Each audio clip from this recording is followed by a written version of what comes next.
We find ourselves perpetually exhausted, not from physical labor, but from the invisible, relentless maintenance of who we think we are. In our quietest moments, a subtle anxiety hums, a haunting fear that if we simply stop striving, calculating, and defending, we might somehow cease to exist.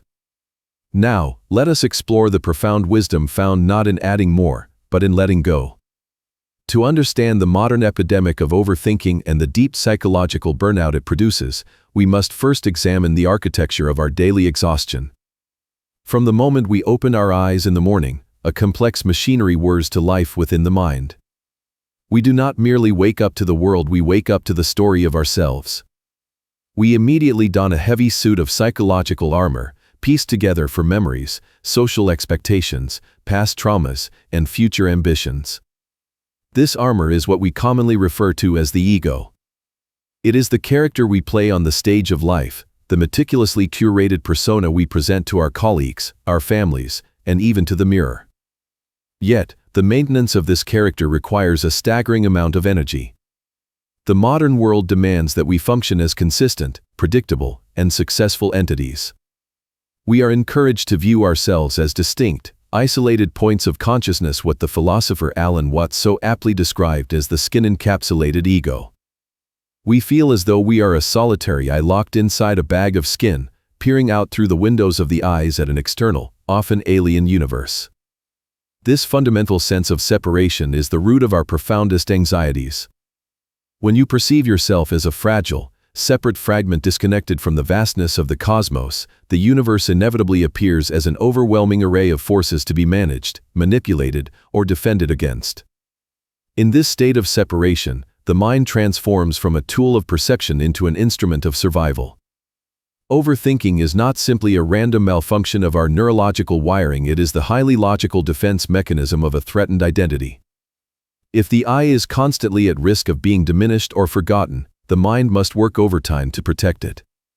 It becomes a tireless radar system, scanning every interaction for potential threats to our status, our pride, and our self-image. We leave a conversation and immediately begin the exhaustive process of post-game analysis. Did I sound intelligent? What did they really mean by that comment? Did I expose a vulnerability? This relentless internal chatter is the heartbeat of the ego. It is the sound of the mind frantically building walls and digging moats. We rehearse future arguments in the shower, we replay past embarrassments while lying awake at night, all in a desperate bid to secure an identity that is inherently insecure. The tragedy of this defensive posture is that it alienates us from the vivid immediacy of the present moment. We are so consumed with managing the concept of ourselves that we miss the profound beauty of actually being alive. We look at a sunset, but instead of experiencing the magnificent interplay of light and color, we wonder how we can capture it to enhance our image, filtering reality through the narrow lens of the ego's desires and deficiencies. This continuous psychological friction is the true source of our modern burnout. We often attribute our exhaustion to the sheer volume of tasks on our calendars, but physical tasks, once completed, allow the body to rest. Psychological burnout, however, is a persistent leak in our energetic reservoir. It takes an immense, incalculable amount of psychic energy to keep a hallucination afloat. And that is precisely what the ego is, a socially constructed hallucination. It is a symbol, a word, a convenient fiction we use to navigate human society, much like the equator is a useful imaginary line for navigating the globe. But just as you cannot trip over the equator, you cannot locate a concrete, permanent eye anywhere in the brain or the body.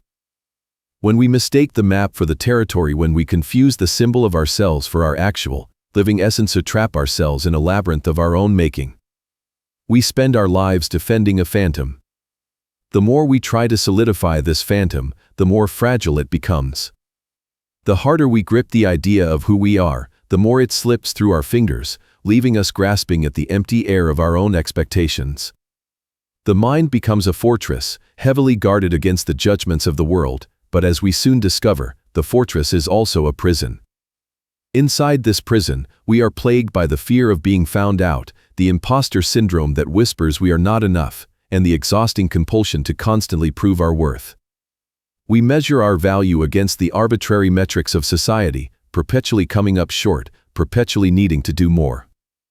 The overthinking mind operates on the false premise that if it can just calculate every variable and control every perception, it will finally achieve a state of peace. But peace cannot be manufactured through control. Thought is a linear process, attempting to grasp a reality that is infinitely complex, fluid, and nonlinear. Trying to figure out life entirely through the intellect is like trying to drink the ocean with a fork. It is a fundamentally mismatched tool for the task. Yet, out of fear, we keep chewing on our thoughts, hoping that one more analysis, one more late-night worry session, will finally yield the formula for absolute security. The ordinary world we inhabit is thus a world of shadows, where we mistake the defense of our identity for the preservation of our life. We run on a psychological treadmill, terrified of stepping off, believing the momentum of our constant thinking is the only thing keeping us in existence. It is a profound state of spiritual weariness. To find a way out, we must be willing to turn and face the very thing we are so desperately trying to protect.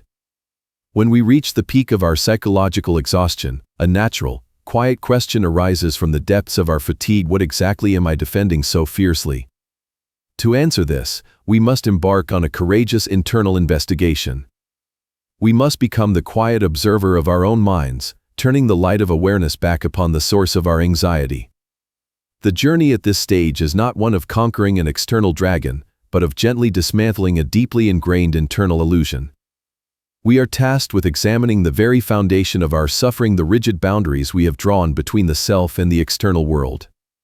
If we look closely, we discover that the ego, this fortress we spend our lives guarding, is not a concrete entity at all. Our perception of being a separate I is heavily reliant on the physical boundary of our skin. We are taught to believe that everything inside the skin is me, and everything outside is the other, the alien universe. But let us examine this boundary. Take a simple breath. As you inhale, the oxygen from the room produced by trees, carried by the wind, enters your lungs, infuses your blood, and becomes you. As you exhale, carbon dioxide leaves your body to nourish the plants around you. At what exact millimeter does the air stop being the world and start being you? The boundary is not a wall, it is a bridge. It is a porous, living membrane of continuous exchange. Just as a whirlpool in a river is not a separate object from the river, but rather a specific pattern of the water's movement, we are a specific pattern of the universe's movement. You cannot scoop up a whirlpool in a bucket and take it home. The moment you isolate it from the flowing water, the whirlpool ceases to exist. Similarly, if you were separated from the air, the sunlight, the gravity, and the ecology of this planet, you would vanish instantly. We do not exist independently of our environment, we are an expression of it. As the philosopher Alan Watts beautifully observed, just as an apple tree apples, the earth peoples. We grow out of this world, not into it. How, then, did we become so profoundly convinced of our isolation? The illusion of the separate ego is a masterpiece of social conditioning and linguistic habit. From early childhood, we are trained to identify with a name, a role, and a reflection in the mirror. Society necessitates this convention. To play the game of human culture, to make promises, to take responsibility, and to organize communities, we need the concept of a separate individual. We need the pronoun I, but the fundamental error occurs when we confuse the symbol with the reality it represents.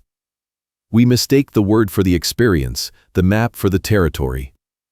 Language itself traps us in this illusion. Our grammar is structured around nouns and verbs, subjects and actions. It demands a doer for every deed. When there is a thought, grammar insists there must be a thinker who thinks it.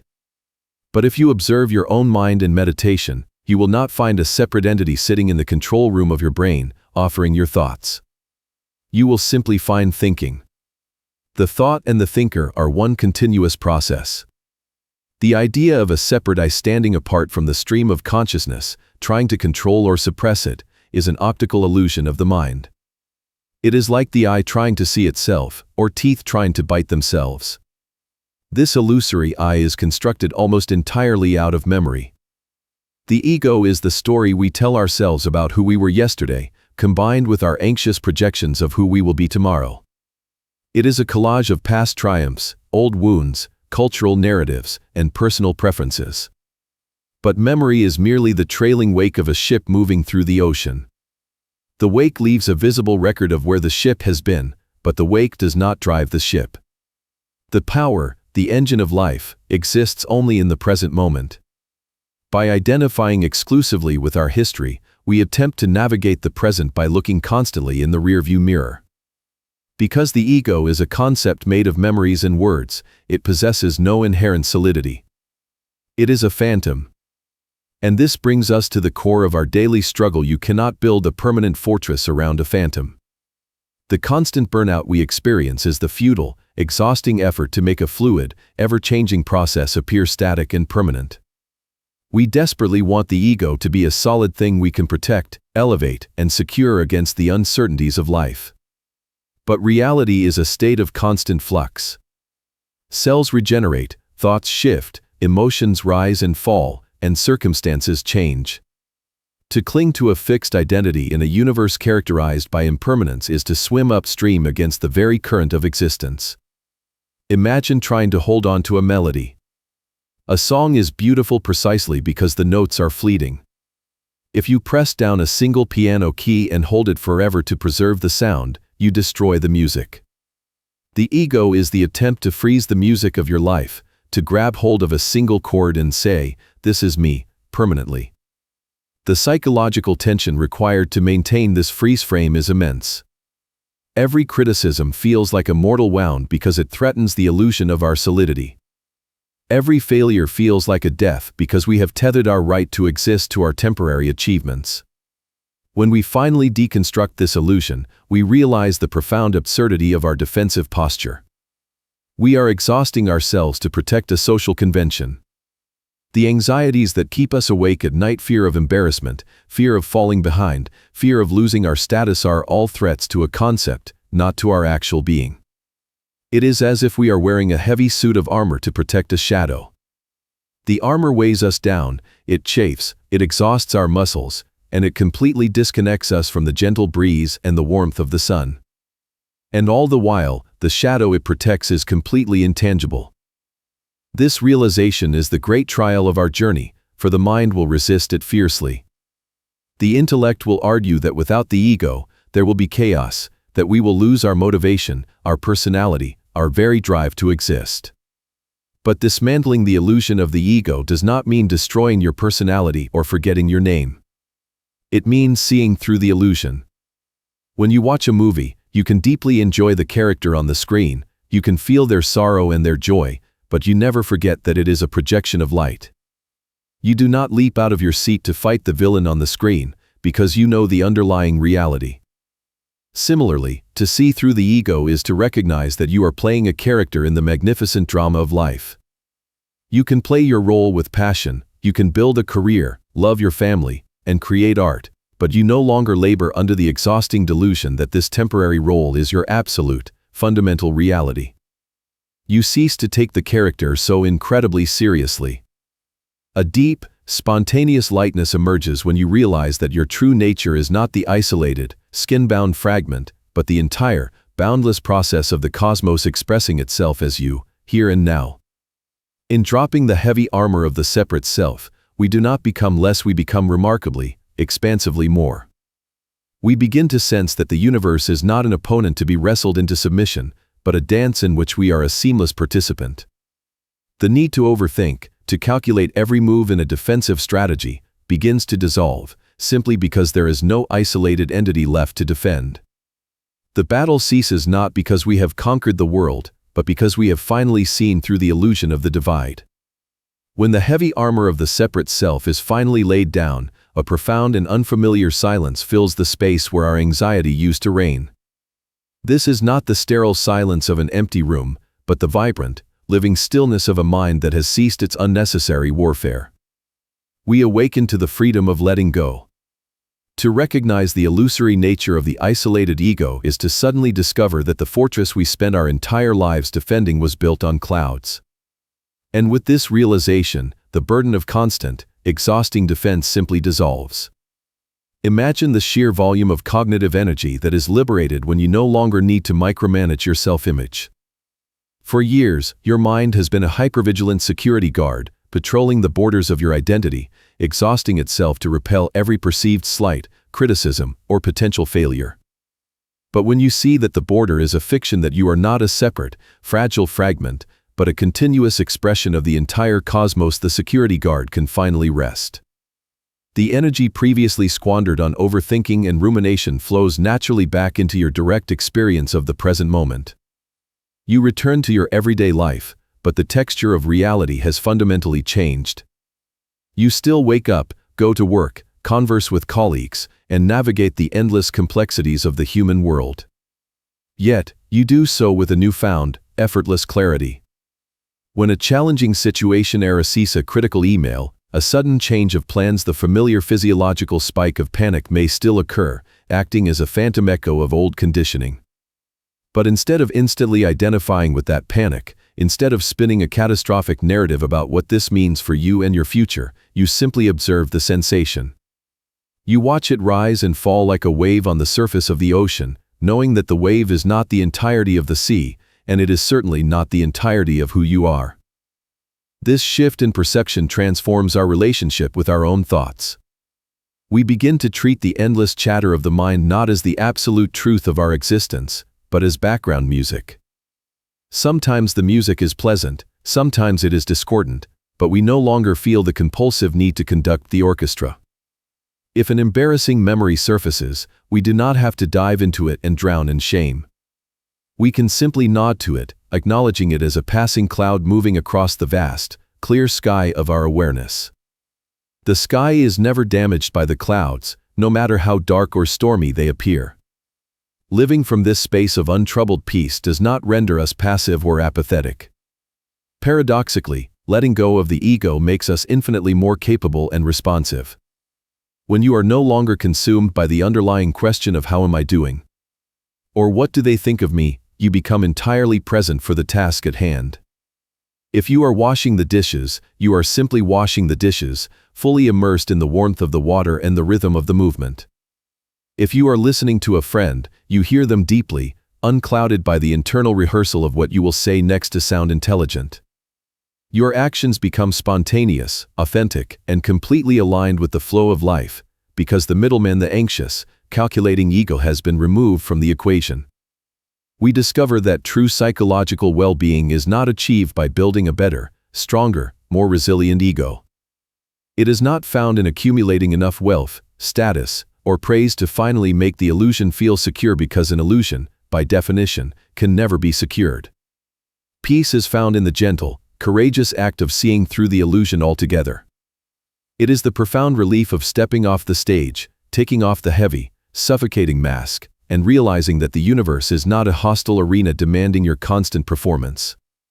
It is your own home. You are a fundamental, inseparable feature of this magnificent tapestry, and you belong here just as naturally as the stars belong in the night sky. The price of this profound peace is merely the surrender of our favorite illusion, the need to be in control. As we stop fighting the current, we find the river carries us perfectly. Reflect on this today. Who are you without your defenses? Thank you for walking this path with us. Subscribe to continue the journey.